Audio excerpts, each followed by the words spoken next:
Greetings and welcome to Magic with Tamala Farron. Tonight we're going to talk about wands. How to create, how to extend, and how to utilize a wand in your magic. Now, wands come in many variations, and most of mine are actually handcrafted, believe it or not. But I do have one that is not selenite. And it is a stone wand. I have clear quartz crystal wands. I have smoky quartz crystal wands. And any extension, a tool of any kind, under any circumstances, an extension of yourself. It is an extension of your energy that is bonded with the magic of the tool. So now it is amplified. If it's a crystal, it's amplifying your energy. There are some that are very simplistic. Just a little bit of the bark is off here. But this literally comes from the UK from a friend. And it is absolutely wonderful for energy. It is really, really beautiful. This one here is made with wood and clay and stones. At each end is a terminated crystal, and throughout the wand itself are different stones. So all these stones and the wood amplifies the energy that I put through it. So if I am touching something or I am sending energy into something, a spell, a mojo bag, a spell jar, anything, it is amplified throughout this. It is an extension of your energy. Here is another one, and this one is slightly carved. It has some of the bark still on it on the end, and it's got some carvings on the sides. And again, it's a simplistic one, but it's homemade, and the energy in it is absolutely wonderful. This one is slightly different. It is hand-carved wood and a hoof of a deer, an actual hoof of a deer. And it is so that you can put herbs in here, seal it with wax so it closes, and now you have not only the animal, the totem, you have herbal, and you have the wood that contracts and brings in energy. So while using this, you are focusing forward into all that you are doing. And there are small carvings along the side here as well. It is a beautifully handcrafted tool. Now this is an antler with a goddess on the end, carved,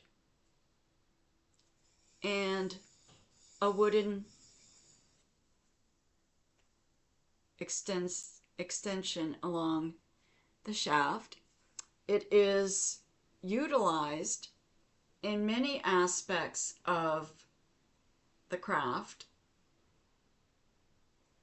reusing different pieces like antler or horn or whatever from an animal.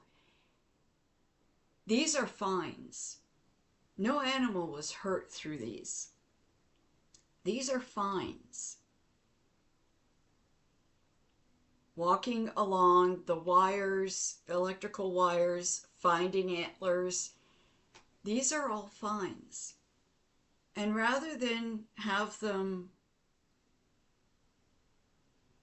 wasting away, reuse them in your magic. Bring forth the animals and their wisdom and their guidance through into what you're doing. Magic is all about nature. Animals are a part of that.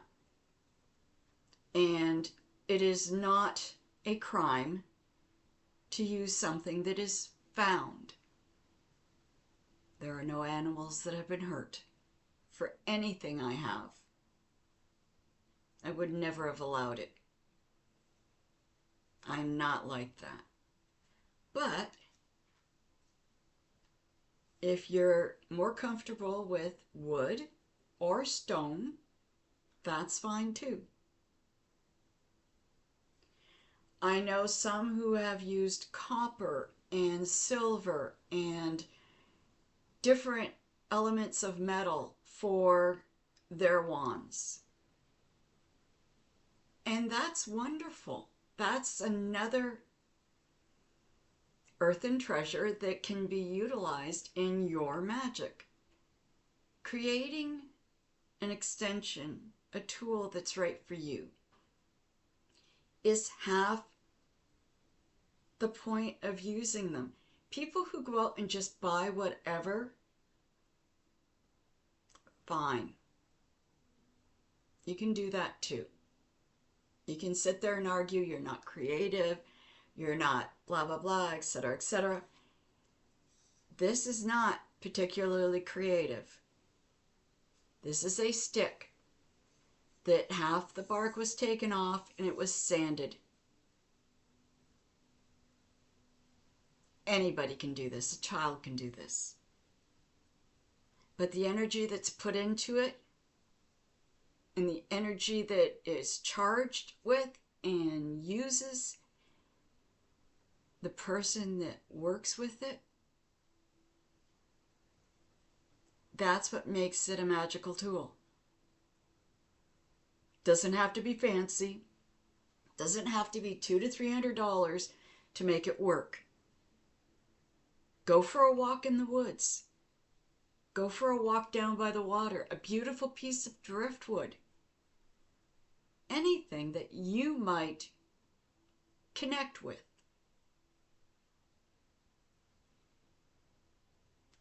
And use it. Find, decorate, create, be a part of it. It's so much a part of who you are that it comes natural to pick it up and to use it when you're working magic. It's one of your tools.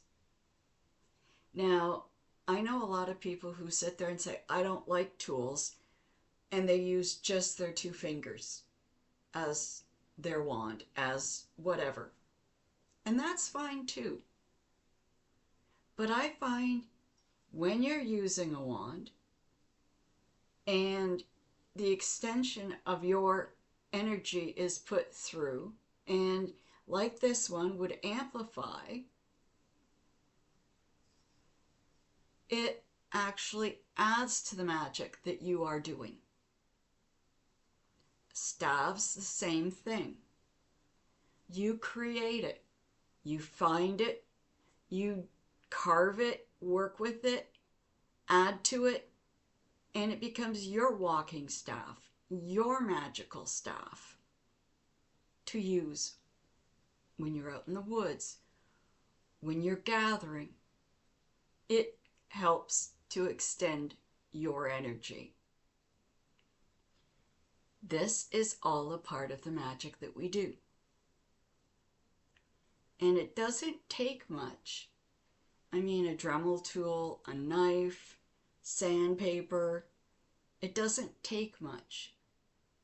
A little bit of creativity, artistic value. Trust me, I've seen people who can't draw worth peanuts come up with some of the most beautiful ideas and creations when they're carving, when they're creating, because they've put their heart into it. And it shows. It really shows.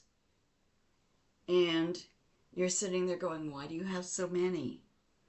A lot of them were gifted to me. And when I receive gifts like this, I tend to use them for certain spells or certain things because of who gave them to me. I may use this one for children because it feels right. It feels like it should be. This one for healing. This one for animals. This one when I'm calling upon the goddess. This one when I'm calling upon the god. It is all different aspects. So if you're gifted many, maybe there's some that you can regift. But if you're like me, it's because the person that made them are somehow of a connection to you. Friend, brother, whoever. And at the same time, you're connecting with a part of them as well. So that makes these gifts special. And at the same time, when you're using them,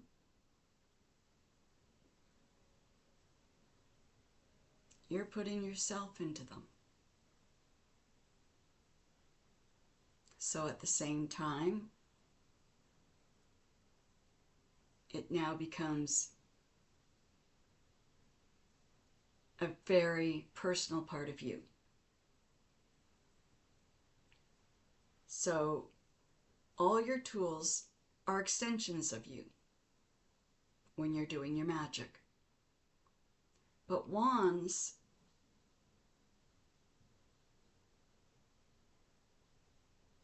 they are like any other tool, but most of the time they're handcrafted by their owner.